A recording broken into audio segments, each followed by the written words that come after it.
Welcome to my maths class. இன்னைக்கு நம்ம என்ன பார்க்க போகிறோம்னா 6ஆம் வகுப்பு 3ஆம் புறம் சமச்சீர் தன்மையில் எடுத்துக்காட்டு 4.11 தான் பார்க்க போகிறோம். இதுக்கு முன்னாடி எடுத்துக்காட்டு 4.10 வீடியோ போட்டிருக்கோம். அதோட லிங்க் டிஸ்கிரிப்ஷனில் இருக்குது. பார்க்காதவங்க போய் பார்த்துறாங்க. கணக்கு பார்க்கலாம். எடுத்துக்காட்டு 4.11 பின்வரும் படங்களுக்கு சுழல் சமச்சீர் வரிசையை கண்டுபிடி. பாருங்கள், 4 கொஸ்டின் கொடுத்துருக்காங்க. இதில் ஃபஸ்ட்டு கணக்கு பாருங்கள்.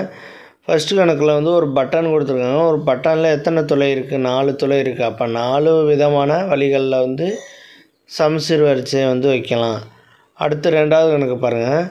2வது கணக்கில் ஒரு ஸ்டார் ஃபிஷ் இருக்குது. இப்போ 5 பக்கமாக இருக்குது ஸ்டார் ஃபிஷ்ஷு. இது 5 பக்கம் இருக்கனால இதை 5 வழிகளில் திருப்பி வைக்கலாம்.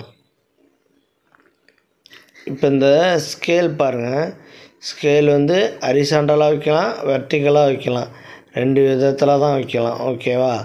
அடுத்து இந்த பூவோட இதழை பாருங்கள். 4வது கணக்கில் பூவோட இதழ்கள் எத்தனை இருக்குது? 5 இருக்குது.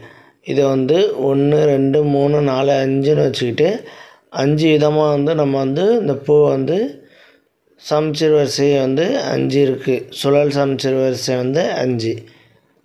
இதெல்லாம் எப்படி கரெக்டுன்னு கண்டுபிடிக்கணும்? கீழே ஆன்சர் கொடுத்துருவாங்க பாருங்கள்.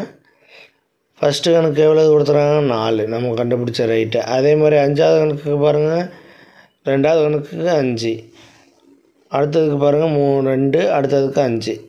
அவ்வளோதான் இந்த கணக்கு. நெக்ஸ்ட் வீடியோவில் பார்க்கலாம். இந்த வீடியோ பிடிச்சிருந்தா லைக் பண்ணுங்கள், கமெண்ட் பண்ணுங்கள், ஷேர் பண்ணுங்கள், சப்ஸ்கிரைப் பண்ணுங்கள். அந்த பெல் பட்டன்